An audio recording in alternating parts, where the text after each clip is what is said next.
You are listening to Single Smart Female. This is us letting it all hang out about your love life, examining Steph's dating experiences, and answering your hot topic dating questions. Just you, Steph, and me. No topic is off limits and no filters involved. This is Jen. And I'm Steph. If you have a question about your love life that you would like us to answer, you can submit your question at singlesmartfemale.com.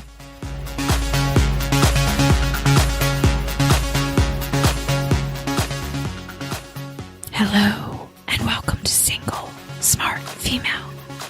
I'm your host, Jen, but don't tell anyone. And my top secret co-host, Steph, is here with me. Say hi, Steph, but say it in code.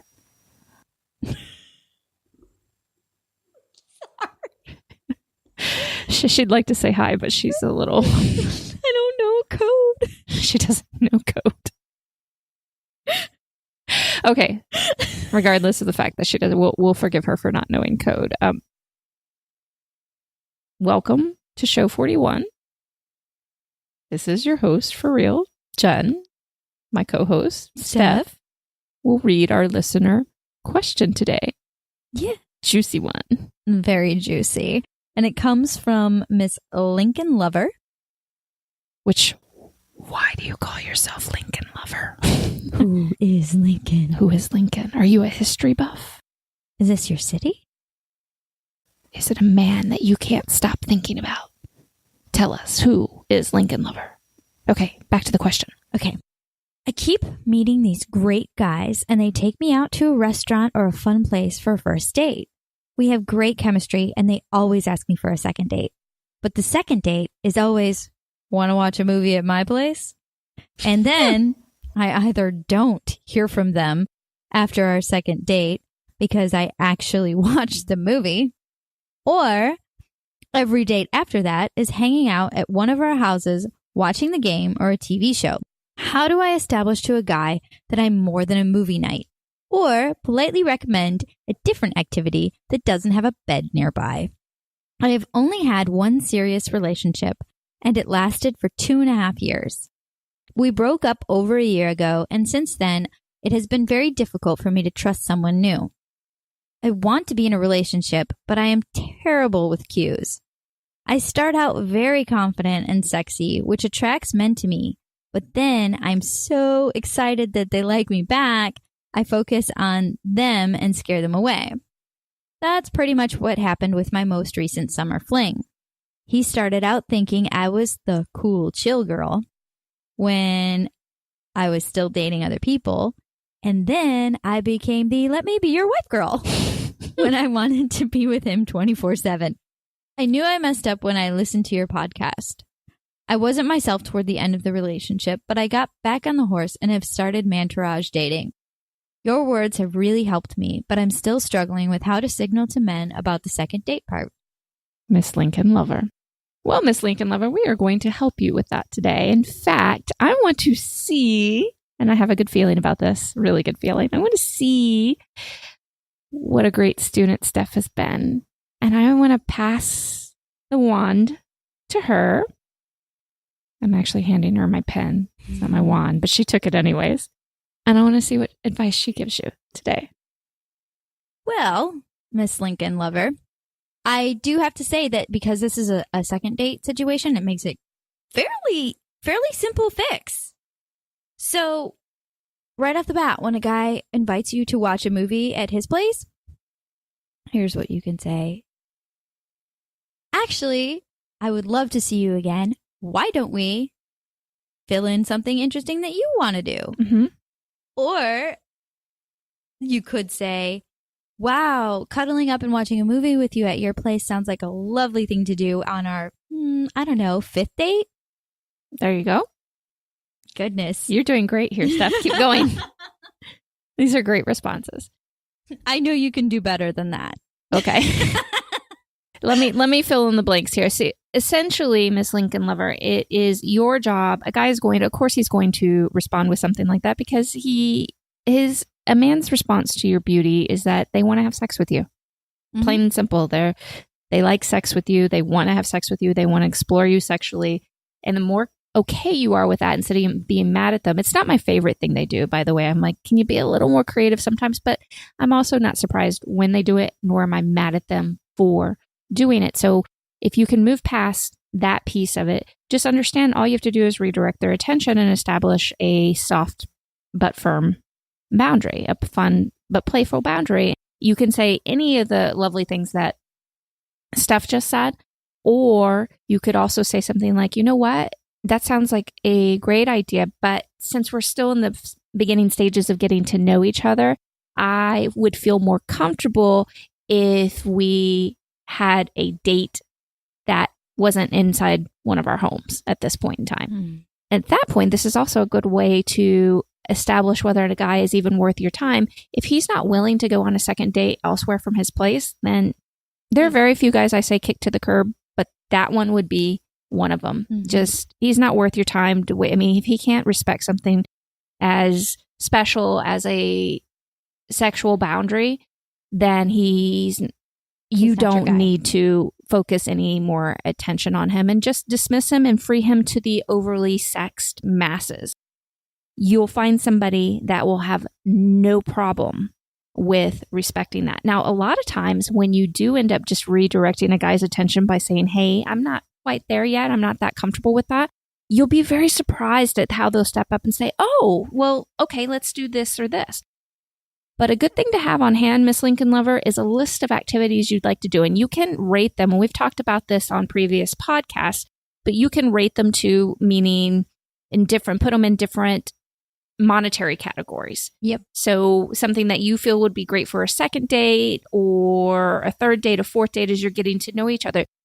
It is really, truly up to you to be willing to vocalize how you feel about going on a date and ask for what you want. Because if you just expect him, okay, always expecting a man to read you and understand you, but you're not willing to communicate. I mean, men are not mind readers. I mean, they have agendas as well, and we want to fault them for them, but we have our own agendas. If we're okay with everybody's agenda, but just express what we want, then you're going to have a meeting of the romantic minds, and things are going to start to work out much better for you.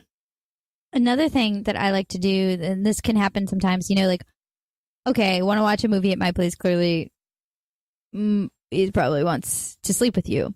Especially on the second or first date. Yeah. Another one that a lot of guys like, another term that a lot of guys like to use, and I feel like it might have something to do with avoiding rejection, or maybe, I don't know. Or the men that aren't ready to quote unquote classify things. Yeah. Yeah. So like I have a lot of guys who, hey, would you like to hang out again? And my response, always and forever. And I know it's like, woo, it's tough. You're putting yourself out there, but come on, dude. Like, we all know we're trying to date here. Mm-hmm. Is that what you say? Come on, dude. We're trying to date. No. No, what I say is, I would love to go on a date with you. Or I always just put it out there. It's a date. Mm-hmm. You would call like it a to date. take me on a date. Sure. I'd love to. Yes. Or, oh, I don't hang out, but I will go on a date with you. Mm-hmm. And you can also just take the approach of, like, hers is a little more forceful approach, which I like and I have no problem with. It's at your level of confidence. As you build your romantic confidence, you can step into these quote unquote, I'm using a lot of air quotes today. No one can see them, Jen. I keep forgetting that. Forceful might not be the right word, but a more forward approach, because they're fun to me. But you can step into them and you can use a softer approach. Instead of just saying, I don't hang out, I like to go out on dates, you can say something like, like Steph alluded to, or actually said earlier, which was, sure, I'd love to go out on a date with you. Don't even mention the whole hanging out part. But every time he refers to hanging out, you call it a date. You call it a date, which is more passive aggressive, but I like it. It's fun. You can definitely use it. But be willing to use that word date. It's very important. We've talked about that on quite a few episodes, and it's really important that you make that part of your vocabulary as you're changing your dating experience. Don't follow a guy's lead on that. The whole hanging out thing, I'd say, works out maybe 25% of the time. Well, maybe. Here's the thing about the hanging out thing too, is that, like, you don't really know where he's coming from on that choice of word. But sometimes it is like, well, I think she might be interested in me, but she might have just, whatever. She might just want to be friends or whatever that is. Like you saying, I'd love to go on a date with you makes it very clear. Like, yes, I'm attracted to you. I'm interested in getting to know you more on a romantic level. And that can give him some confidence as well. Mm-hmm. It can definitely work in your favor in both ways. It can protect you from guys that their only true interest is Sex. to get into your panties, which of course he's going to want to, but has no other interest otherwise. Or it can also give a guy who maybe was a little uncertain in his head and maybe he wasn't very confident because he was afraid of rejection, and give him more confidence. But as adored women, it's really important that we start stepping into, instead of being bitches about it, being pissy and upset about all the time about how guys handle things, that we start taking our own romantic destiny into our hands. We don't have to be forceful. We don't have to chase guys down, but we don't have to be afraid of saying what we want and what we like and what we're interested in and what turns us on and what gets us excited, as well as being very open to the fact that, he has certain ideas about it too, and have, again, what I was talking about. And if you were looking at my hands right now, you'd see them very boldly coming together and having a meeting of the romantic minds. My God, it's so sexy.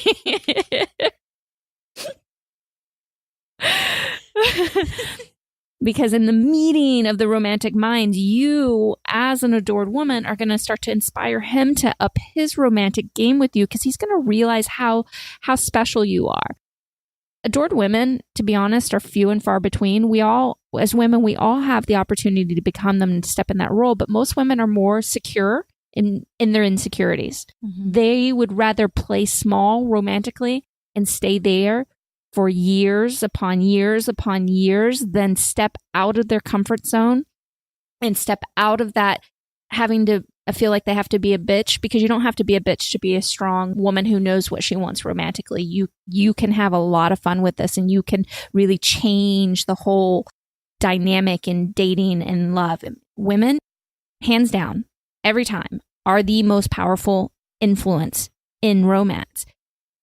But so few of us own that. So few of us take that on and allow romance to become a special experience for us, and learn about romance and learn what it means to step into our powers. Very, very few of us are willing to do it. Steph and I are here as women who have done this and are still exploring this and stepping more and more into it every day. We're here sharing this with you so that you can baby step your way into it. You can leap and bound and take a big dive into the deep end of it. Any way you want, you can do it. But believe us and trust us and say, it's time to stop playing small romantically. It's not serving you in any way.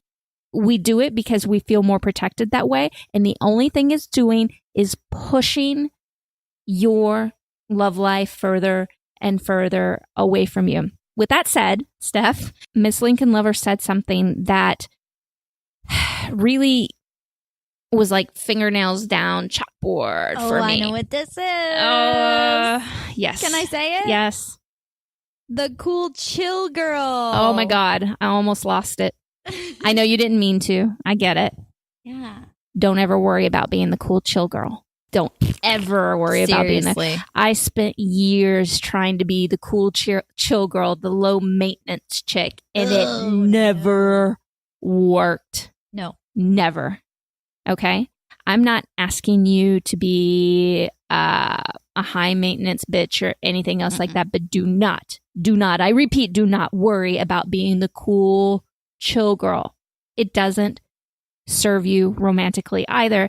And guys end up turning their attention to women that they actually have to step up for. Mm-hmm. And then you get stepped on. It happens every single time. So I'm going to recommend to you to keep up your mantourage dating, no matter how hard you find it. We have all kinds of resources, between listening to our podcast, to join our courses, to everything on our website at havehimyourway.com. You can use those resources, use and learn everything you can about mantourage dating, and step into the world of being an adored woman. It does not serve you in any way to keep playing small romantically. And you don't need to be the cool, chill girl, because the cool, chill girl doesn't win what she wants romantically. The cool, chill girl has to sit and watch football all day with the dudes. Which is cool if you like that, Yeah, but sorry. Meh. it's cool. I don't want to I don't want to make the girls that like football feel bad. You're right. Yes. I have friends who love it. Girl friends, lady friends. I don't love it. But if you want to be romanced, loved, and adored, don't make that your mission to be the cool, chill girl. Okay? You're dating because you're exploring pieces of you, not to prove how great, how chill you are, how low maintenance you are, how chill you are to him. You're dating other people because you don't no longer prioritize men who haven't offered you an exclusive relationship over exploring your options. You also don't have to pretend that you don't care. True. Very true. Like the whole the idea of the cool chill girl, she's just, oh yeah, I'm having a good time and I don't really care, like whatever. You don't have to pretend. If you like somebody, you can like them. This is a crazy thing. You can be emotional, you can be vulnerable, you can be all these things. You can be a multifaceted person that men like a multifaceted woman. Mm-hmm. You just can't make it his fault. Yes. Own your shit. It's all yours. Yeah. And if you like somebody, that's great. Like the hell out of them. Yeah. Don't stalk them, but like the hell out of them. Yeah. And maybe don't try to be their wife yet. Yes.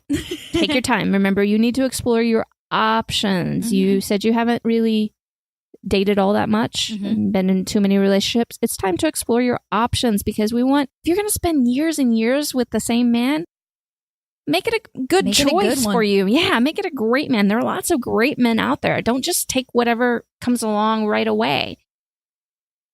Really take the time to explore your options, and at the same time, step into those bigger pieces of you, and knowing that you deserve to be loved, adored, and cherished on your terms.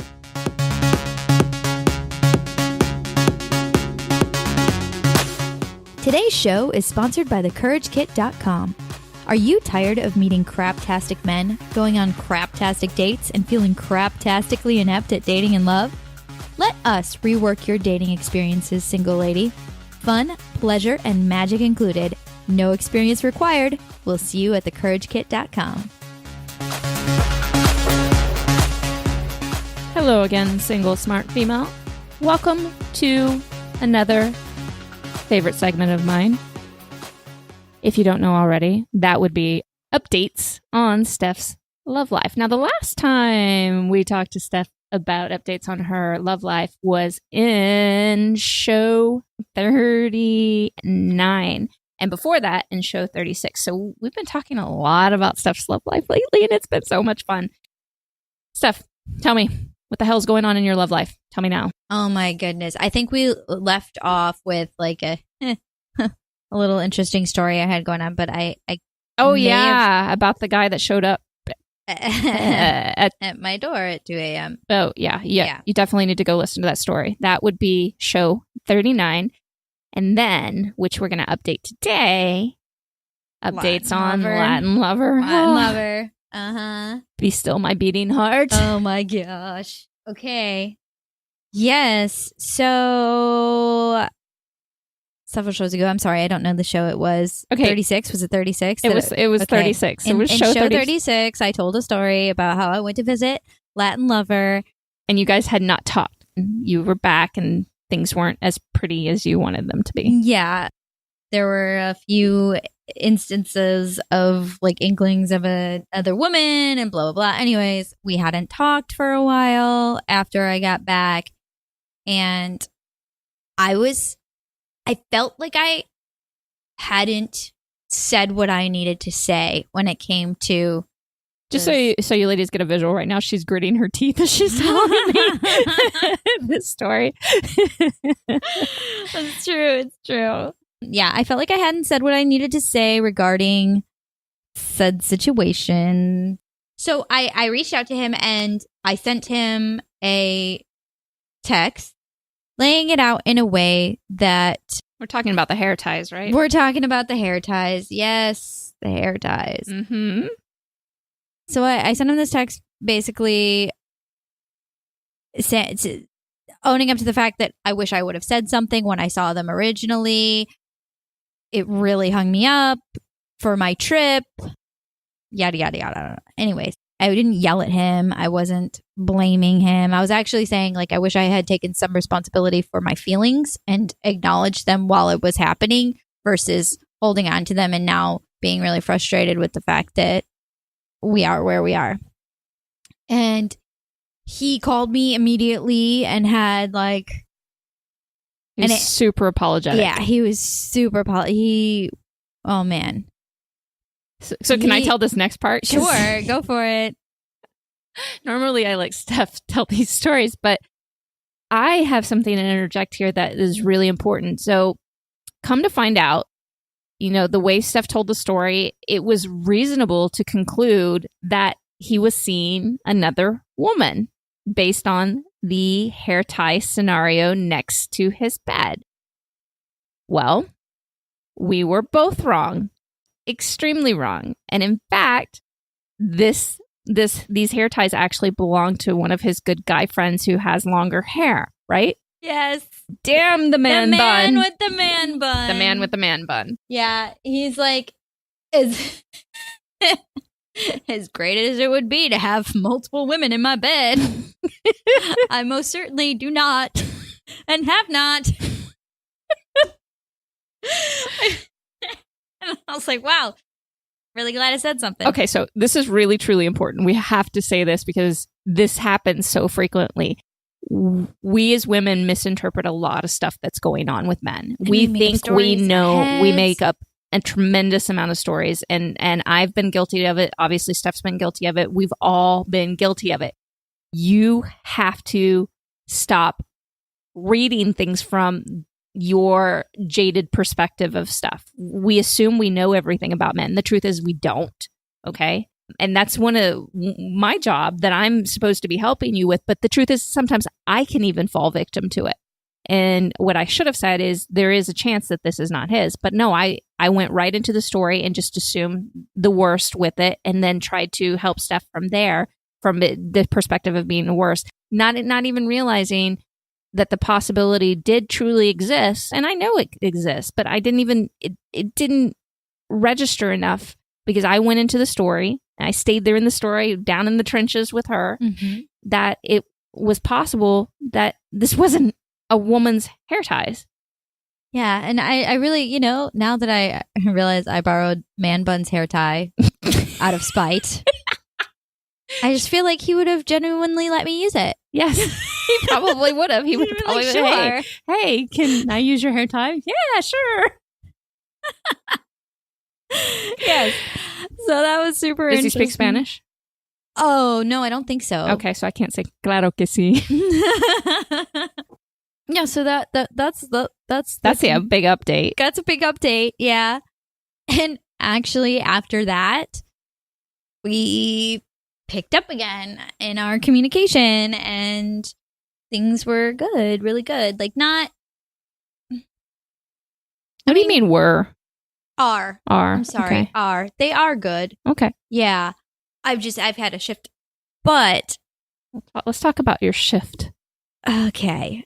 All right. Well, I mean, the whole thing feels very up and down for me. Very emotionally, well, up and down. Okay. Can you specify or elaborate? Yeah. Okay. So. Are you feeling up and down in love? Are you feeling up and down in friendships? Are you feeling up and down what? Feeling up and down in hope for the future. Okay. Of course, this whole time I've been seeing other people, and that's been great. And every once in a while, he says things to me like, would you consider moving? Yada, yada, yada. But they've been very vague, but also clear. That way. He thinks about it way. Yeah. And then I reply with a very vague yet but clearly that you're thinking about it way. And it's okay. And then circumstances change, and I'm left feeling bummed. Like, fuck. I had hope, and then, ugh. And it's not I don't feel like he doesn't care. Like, him caring about me is not the issue. I know he cares about me. It's, babe. I don't know. I'm sorry. This is hard. This one's a hard one for me. Yeah. Is it okay because normally we try to talk as much as we can on the podcast for the first time, but we did talk about this before the podcast. Would you be okay if I brought up a few things? Go for it. Okay. The fact is that Steph also got really upset with some things and how they unfolded, even though he was clearly in a vague way, but clearly was considering whether or not they should move to the same city and was processing that through his head. But then all of a sudden something came up and he got an offer in the place that he is now, which is something he had previously wanted, but you could tell that now he was unsure about it, and it really kind of messed with him. Well, Steph, because obviously this is not black and white. There's nothing in romance that is black and white. There are lots of shades of gray, and no, I'm not talking about the book. And you have to, as an adored woman, learn to play in those different shades of gray. Well, she interpreted his not sharing the information about the job offer right away as him not wanting, to be open with her about stuff. And that really hurt her. But we're going to go back to, again, playing in shades of gray about what happened, when we were talking about it in episode 36, our interpretation of things, which are both of our interpretation. And I totally confess that I helped her with this, that woman's man ties, that woman's man bun. Okay. That a woman had left her hair ties on Latin Lover's nightstand, which was clearly, after everything that we've found out, clearly not the case whatsoever.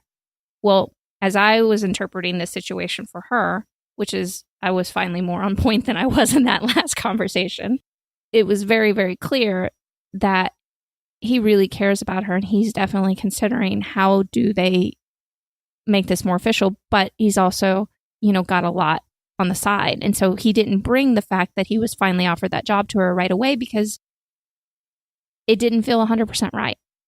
And it meant that he now had to again consider them not being together. And there's so many different feelings and emotions and all this that, guys don't get it right all the time. And we women give them a fucking hard time about it. But the truth is that we're just as convoluted in our feelings and emotions as well. Mm-hmm. And we fuck things up and get it wrong. And we're not owning that. We're just putting a lot of blame on guys. And I'm not saying that Steph does this all the time, because she doesn't. She's actually very good at pulling herself out. But we all fall victim to it sometimes and make them wrong for things that we shouldn't be making them wrong for. And this is one of those scenarios. And she was using it to punish herself. Using something like something he just didn't know how to articulate, how to say, how he felt about it, and used it to interpret again how he felt about her. Okay? The only person's job it is to interpret how he feels about her really truly is him. Okay? Mm-hmm. We shouldn't interpret negatively when it's not necessary. And we do that a lot as women. A lot. We make things mean things that they don't mean because we think we know guys. Yeah.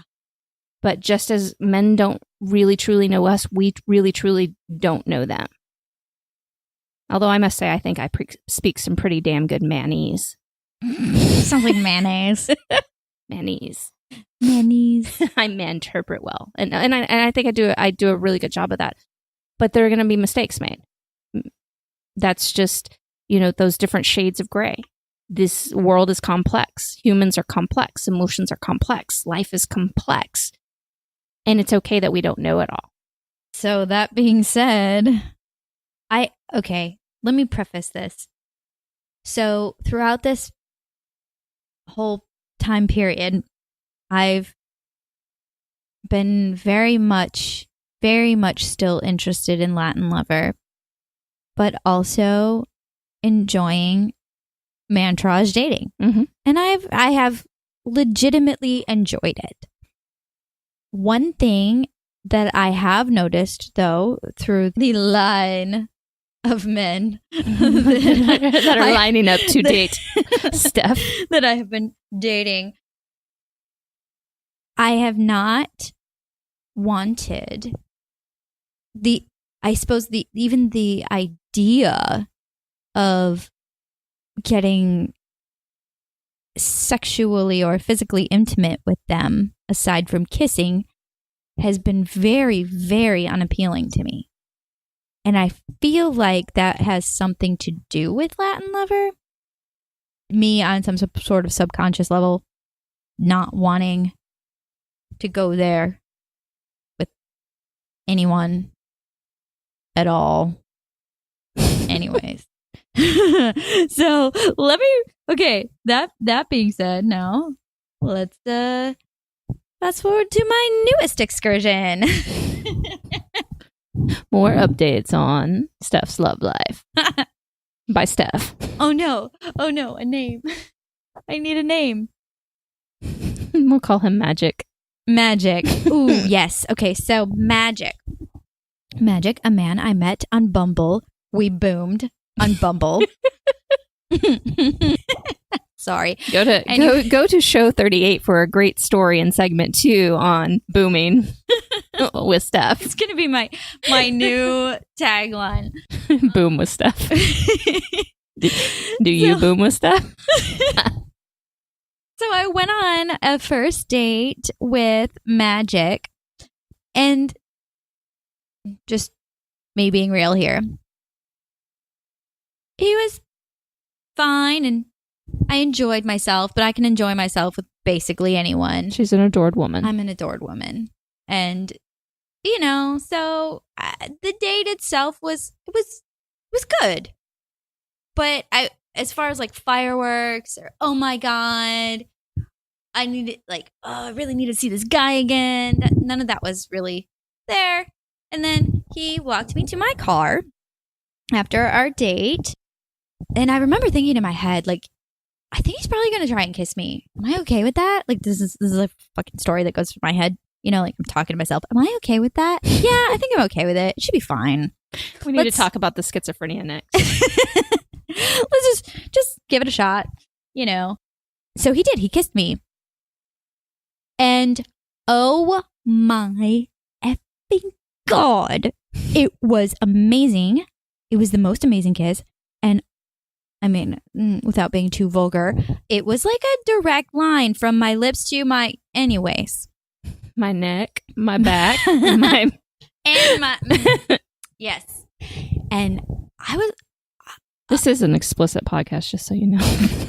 And this was confirmed later, legitimately made a noise that made it clear to him exactly what I was thinking. I think it went something like, or said, like, it was like that. This is a pleasant surprise, and yes, I will have some more. And then he asked me for a second date, and I was like, oh yeah, yeah, that sounds like a great idea. And then I was like super flustered. I was like, okay, well, yeah, you have a good day at work tomorrow. I'm gonna go now. Like, what the fuck just happened to me? He left Steph flustered. Oh, the flustered feeling. It was so magical. Magic. It was magical with magic. And then the spell was broken. So I can wait. That sounded really like a down. No. We're talking about where you're. I'm sorry. My spell being with Latin Lover, the connection. Exactly. Okay. Exactly. Like, and I still most definitely care about Latin Lover, but at this point, you hadn't been truly sexually attracted to anybody yet, and he totally just blew that out of the water for you. You rocked my fucking world with what? With a kiss goodnight on a first date? And until next time, those are your updates on Steph's love life.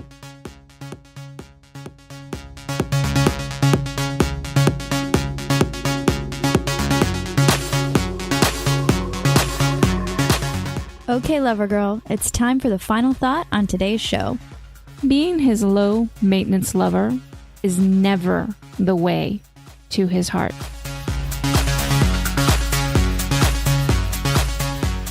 This is Jen. And this is Steph. Don't forget to subscribe to our show in iTunes. And if you'd like to submit a question to us, come see us at singlesmartfemale.com. And if you just want to come play around and learn more about Mantourage dating, come see us at havehimyourway.com. Talk to you next time.